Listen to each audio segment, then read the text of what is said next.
रामू काका अपनी ईमानदारी और नेक स्वभाव के लिए पूरे गांव में प्रसिद्ध थे। एक बार उन्होंने अपने कुछ मित्रों को खाने पर आमंत्रित किया।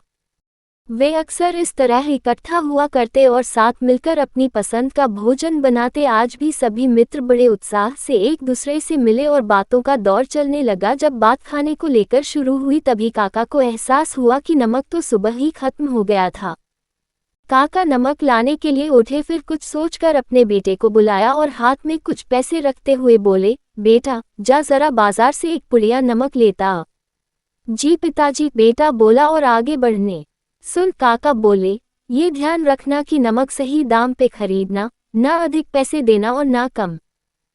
बेटे को आश्चर्य हुआ। उसने पूछा, पिताजी अधिक दाम में ना लाना तो समझ में आता है, लेकिन अगर को मोल भाव करके मैं कम पैसे में नमक लाता हूँ और 4 पैसे बचाता हूँ तो इसमें हर्ज ही क्या है।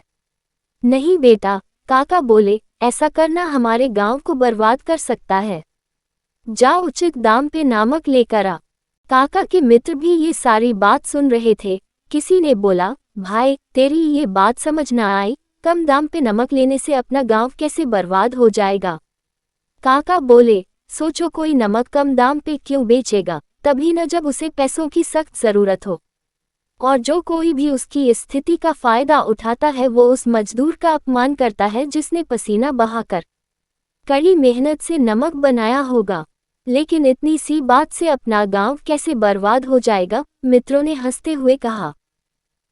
देखो मित्रों, शुरू में समाज के अंदर कोई बेईमानी नहीं थी, लेकिन धीरे धीरे हम लोग इसमें एक एक चुटकी बेईमानी डालते गए और सोचा कि इतने से क्या होगा, पर खुद ही देख लो हम कहाँ पहुँच गए हैं। आज हम एक चुटकी ईमानदारी के लिए तरस रहे हैं।